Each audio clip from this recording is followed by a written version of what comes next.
On Valentine's Day the previous year, Aniki moped about not receiving any chocolates from the girls in his school. His sister questioned him, calling him gross for being pathetically sad about some chocolate, and how could a useless brother like him ever be worth some chocolate? Aniki remembered how this was the way his sister used to show him how much she hated him. But then they discovered the truth, that they are not blood related at all. Everything has changed since then. This Valentine's Day, his sister welcomed him at the door after school, dressed in elegant flared attire. She tried to nonchalantly ask him if he got any chocolates this year, adding that if that's the case, then she will have to. But he had got some. This year, he had received some chocolates. Taking a deep sniff of the aroma of the chocolate box, she announced that it didn't smell like Aniki's mother, pressuring him to tell her who gave him the chocolate. She demanded he trade the chocolate he had got for the ones she had made, leaving no choice in the matter. His little sister started to like him now, but she is scarier than before. Banging on his sister's door, Aniki asks her if she's seen his coke. She calls him an idiot, if he was even smart enough to realize that. He must be so stupid that he forgot he drank all his coke himself. In reality, she had stolen the half-finished bottle, cradling it like an ancient idol. With her eyes glistening and her face red, she thinks that she's about to drink her brother's drink. An indirect kiss. But what will she do? If she drinks it, it'll be gone forever. In the past, Aniki's sister hated him. Seeing him playing party games alone, she mocks him. Of course, no friend Aniki would play party games alone. Disgusting. But that, of course, was then. Before they had found out that they weren't blood related to each other. Or at least, his sister wasn't related to them. While Aniki was playing, Switch controller in hand and headset on, his sister approached in a menacing manner and used an interrogating tone. Why are you playing co-op? I thought you play alone. Who are you playing with? Maybe a girl? Her tone only darkened as she spoke, adding to the end that playing with strangers is dangerous. He knows that, right? Her gaze changed to complete adoration while her vile, controlling aura continued to ooze from her. Don't play with anyone else other than me, she asked with a blush. Promise me, she added with love. She told him that it's all okay. He doesn't have to worry. She will do her best to become the best gaming partner. For him. Only for him.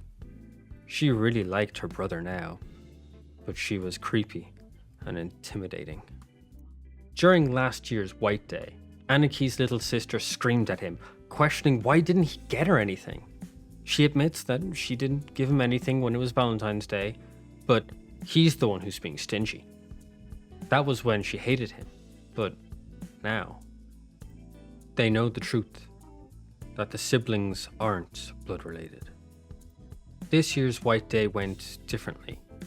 Aniki gave his sister a return gift of chocolates since she had graced him with some on Valentine's Day. Hesitantly, she thanked him, admitting that she believed that he wouldn't get her a single thing. She pauses for a second, then starts to ask if the gift means that they are in love. Aniki quickly clarifies that it's an obligation.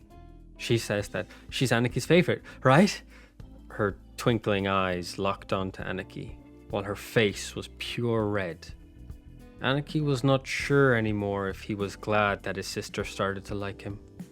Before the announcement, Aniki's sister confronted him.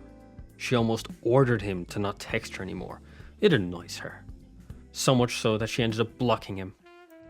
After they discovered the truth, Aniki's sister approached him with purpose, asking for his phone. Why? Well, because she wanted to delete all of the girls' contact info. When he asked why again, she snapped back that he must be asking as a joke. She's the only one he needs. The only one he needs to text. The only one. The only one. One day, before the truth was revealed, Aniki got sick. His sister called him a weak loser for managing to catch a common cold.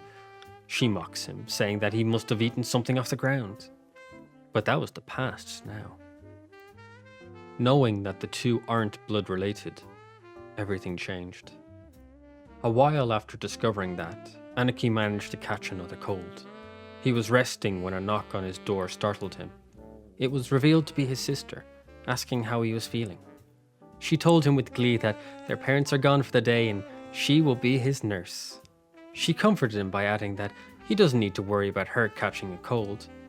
After all, Aniki was hers, and it's only natural for her to care for him and nurse him back to health. As she said this, her breathing got heavier and heavier, blush spreading across her face, and love in her eyes. She finds him too adorable when he's so weak and helpless. She wants him to recover soon, but the idea of him needing her for life has its own appeal. Aniki knew his sister liked him now, but the true depth was only being revealed. His sister, ever the cruel one, once in the past told him that she hadn't prepared dinner for him. Why should she? He can graze on weeds like a common beast, as that's the level she held him at.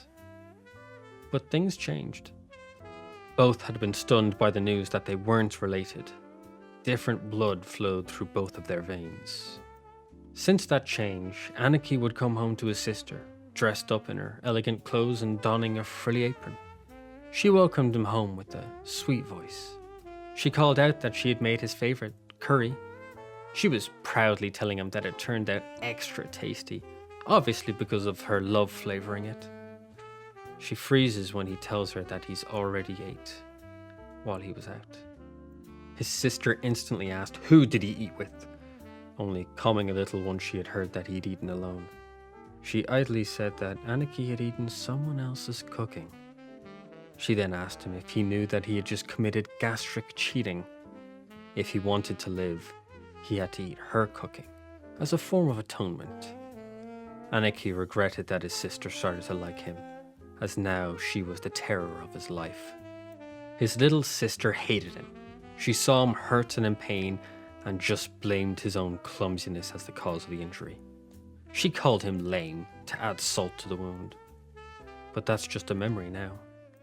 Then he heard the words he now regrets ever being spoken, that they aren't blood related.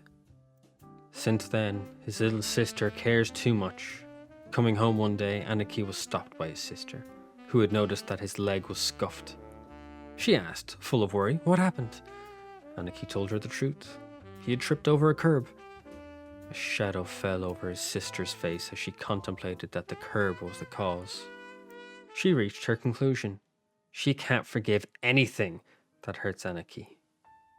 She asks him to identify the curb, after she has treated him, of course.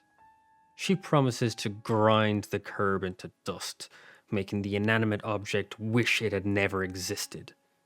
Aniki's sister showed him all her love now, but he fears her, and she'll never let him leave.